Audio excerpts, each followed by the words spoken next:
Hello नमस्ते, I am Deepali Goyal. स्वागत है आप सभी का साइंस मैजिक पर। तो दोस्तों, आज जो मैं आप लोगों के लिए केवीएफ की टीजीटी साइंस की अपडेट लेकर आ गई हूँ। जैसा कि आप सभी जानते हैं कि एचटेट कंप्लीट हो चुका है। एचटेट का ऑब्जेक्शन का सीन चल रहा है जो आज खत्म हो जाएगा। तो जितने भी आप लोग एचटेट का एग्जाम दे रहे हैं, आई होप आप लोग केवीएफ का एग्जाम ज़रूर दे रहे होंगे।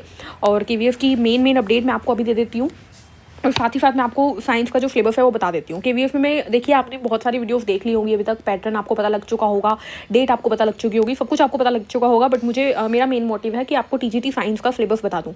बट उससे पहले मैं आपको एक बात बता देना चाहती हूँ कि आप अगर पीआरटी, टीजीटी और पीजीटी तीनों एग्जाम देने की सोच रहे हैं, आप चाहते हैं कि आप पीआरटी में भी एक फॉर्म भर दें, टीजीटी में भी एक फॉर्म भर दें, पीजीटी में भी एक फॉर्म भर दें, तो ऐसा पॉसिबल नहीं है। इन्होंने क्लियर मेंशन किया है। टीजीटी और पीजीटी के लिए इन्होंने स्पेशली लिखा है कि आप कोई एक ही भर सकते हैं। यानी कि अगर आप सोच रहे हैं आपको टीजीटी साइंस देना है तो आप सिर्फ और सिर्फ टीजीटी साइंस दे सकते हैं, आप पीजीटी बायोलॉजी को साथ में नहीं भर सकते हैं। क्योंकि इन्होंने क्लियर बोला है कि जो एग्ज़ाम है वो एक ही शिफ्ट में होंगे, सभी के सभी सारे एग्जाम एक ही शिफ्ट में होने वाले हैं। तो इसका मतलब है कि आपका कोई फ़ायदा नहीं है आप ज़्यादा फॉर्म भरेंगे तो, क्योंकि आप सभी जानते हैं 1500 रुपये जो है फीस रखी गई है। बाकी अलग अलग सब्जेक्ट की अलग अलग है, आप फीस स्ट्रक्चर देख सकते हैं पीडीएफ के अंदर। ठीक है, पीडीएफ का लिंक आपको डिस्क्रिप्शन में दे दिया जाएगा। ठीक है, आप लोग वहाँ से भी देख सकते हैं, नहीं तो हमारे टेलीग्राम चैनल पर पीडीएफ डाल दिया गया है, वहाँ पर भी देख सकते हैं। टेलीग्राम चैनल का लिंक डिस्क्रिप्शन में है। तो ठीक है, ये चीज़ें आप खुद भी रीड आउट कर सकते हैं, कोई बड़ी बात नहीं है। मैं आपको मेनली टीजीटी का जो सिलेबस है वो बता देती हूँ, और ये बता देती हूँ कि किस तरीके से हमारी प्रैक्टिस रहेगी। आ जाइए यहाँ पर देखिए, टीजीटी का जो सिलेबस है इसके बारे में बताया गया है कि सबसे पहले इन्होंने एकदम क्लियर की है बात कि जो सिलेबस है वो प्रॉपरली एनसीईआरटी सीबीएसई सिलेबस रहेगा, जो कि टेक्स्ट बुक्स रहेगी 6 to 10th आपकी। ठीक है, इन्होंने क्लियरली यहाँ पे मेंशन किया, आप देख सकते हैं। 6ठी से 10वीं की हमारी जो टेक्स्ट बुक है एनसीईआरटी सीबीएसई वो रहेगी, लेकिन आपका जो अंडरस्टैंडिंग है और आपका जो कंसेप्ट है वो ग्रेजुएशन के लेवल तक देखा जाएगा। यानी कि आपको थोड़ी सी डीप स्टडी होनी चाहिए। 6 to 10th की बुक आप करेंगे बहुत है। यानी कि आपको करना क्या है, मोटी मोटी बात, आपको सिंपल सिर्फ और सिर्फ 6 to 10th की बुक उठानी है और उसको एक रीडिंग दे देनी है। साइंस की बुक उठाओ, 6th 7th और 8th की बुक में तो आपको टाइम ही नहीं लगेगा, आप एक दिन में 8-8 10-10 चैप्टर कंप्लीट कर दोगे। बात आती है 9th और 10th की, वो चैप्टर्स थोड़े से वाइड होते हैं। ठीक है, तो आप उसको थोड़ी सी डिटेल में भी कर सकते हैं। ठीक है, मैं कोशिश करूंगी कि एनसीईआरटी प्रॉपरली एनसीईआरटी जो है वो आपको चैनल पे प्रोवाइड कर दी जाए हर एक चैप्टर की, ताकि आपको सिर्फ वो वीडियो देखनी पड़े 15 मिनट की और आपका चैप्टर कंप्लीट हो जाए। ठीक है, मैं कोशिश करूंगी ये। बाकी डिपेंड करता है कि आप लोगों की कितनी डिमांड है। बट फिलहाल मेरा टारगेट यही है कि आपको या तो क्वेश्चन सीरीज दे दी जाए या एनसीईआरटी करवा दी जाए, एनसीईआरटी से क्वेश्चन या एनसीईआरटी रीड करवा दूं। तो आप लोग मुझे कमेंट में ज़रूर बताइएगा कि आपको क्या करना चाहते हैं। आप लोग 6 to 10th पे फोकस रखिएगा। आइए सिलेबस देख लेते हैं। सबसे पहले मैटर, नेचर एंड बिहेवियर। देखिए, मैं पूरी डिटेल बहुत ज़्यादा डिटेल में नहीं बताने वाली हूँ, बस इंपॉर्टेंट टॉपिक्स बता देती हूँ। मैटर पे क्वेश्चन आएगा, सॉलिड लिक्विड गैस, इसके ऊपर जनरली क्वेश्चन आ जाता है। स्टेट्स ऑफ मैटर के ऊपर कि इनमें से कौन नहीं है, इनमें से कौन है। ठीक है, फ्रीजिंग एवेपोरेशन से सिंपल टेम्परेचर के कंसेप्ट पे क्वेश्चन आता है। टेम्परेचर बढ़ने से क्या होगा, टेम्परेचर कम होने से क्या होगा, और मेनली सब्लिमेशन से आता है। Sublimation is an important topic. ठीक है, उसके बाद यहाँ पर आप देख सकते हैं हमारे पास क्या है। इसके बाद हमारे पास नेचर ऑफ मैटर है। नेचर ऑफ मैटर में यहाँ पर हमारे पास हिटेरोजीनस होमोजीनस मिक्सचर है। यहाँ पर जनरली जो कंपाउंड होते हैं या फिर जो कोलोइड होते हैं उन पे क्वेश्चन आ जाता है। कोलोइड यहाँ पर इंपॉर्टेंट चले जाते हैं, यहाँ पर सस्पेंशन इंपॉर्टेंट चले जाते हैं।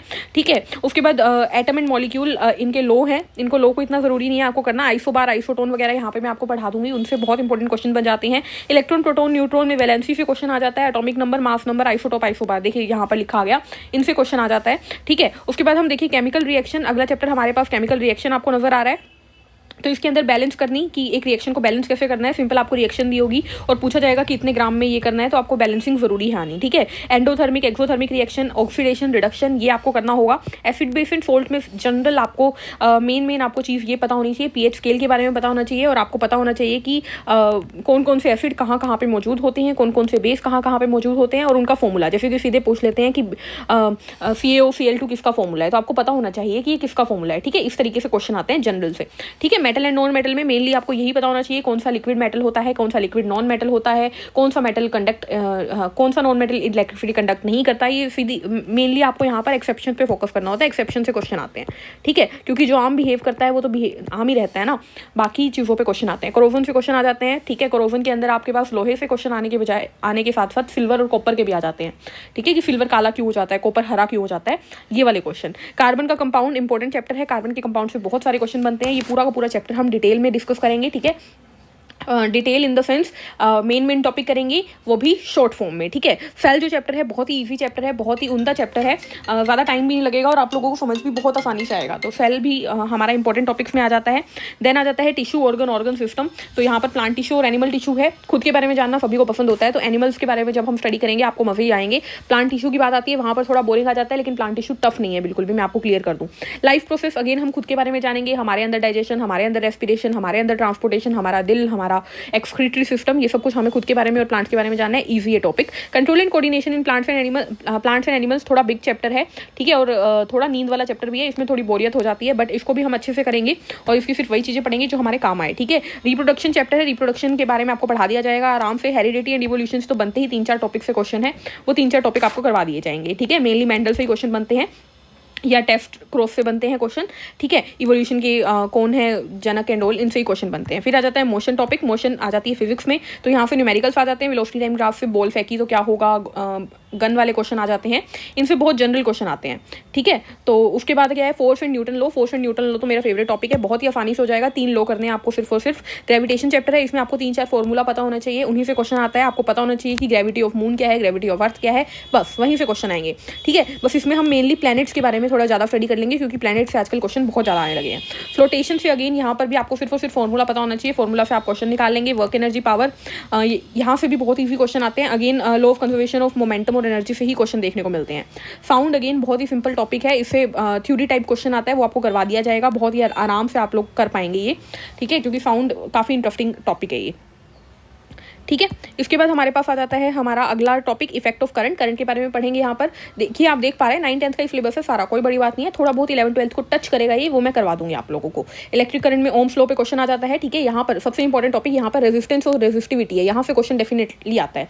रेजिस्टिविटी से अलग आता है और रेजिस्टेंस से अलग क्वेश्चन आता है, तो इन दोनों टॉपिक पे ध्यान रखना है आपको, ठीक है, कि किस तरीके से सीरीज में, किस तरह से पैरेलल में हीटिंग इफेक्ट ऑफ करंट से फॉर्मूला से क्वेश्चन आता है, ठीक है। पावर से क्वेश्चन आता है, न्यूमेरिकल जो होता है वो आता है। मैग्नेटिक इफेक्ट ऑफ करंट से नॉट सो इंपॉर्टेंट, बट जो इंपॉर्टेंट होगा वो आपको बता दिया जाएगा, बट ये ज्यादा इंपॉर्टेंट नहीं है। जनरली करंट कैरिंग कॉइल जो है सोलेनॉइड, यहीं से क्वेश्चन आता है, बी वाला मैग्नेटिक फील्ड कैलकुलेट करने वाला क्वेश्चन आता है, ठीक है। फूड प्रोडक्शन ये जो है ये बहुत ही रीडिंग वाला चैप्टर है, इसको हम रीड कर लेंगे। नेचुरल फिनोमेना है, ये इंपॉर्टेंट है थोड़ा सा, ठीक है, इसे हम देखेंगे, ठीक है। इसके अंदर लाइट चैप्टर भी पूरा आ जाएगा।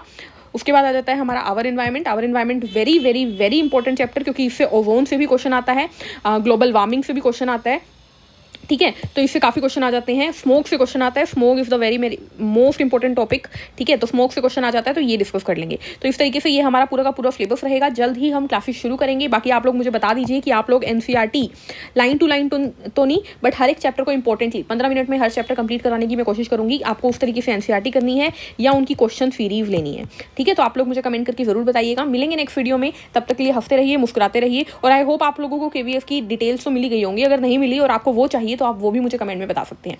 वीडियो को लाइक जरूर कर दीजिएगा और शेयर कर दीजिएगा, ताकि सब तक ये पहुंचे। और अगर आपको हमारा पढ़ाया या हमारा समझाया समझ में आ रहा है तो चैनल को सब्सक्राइब करके जाइएगा। Take care, thank you.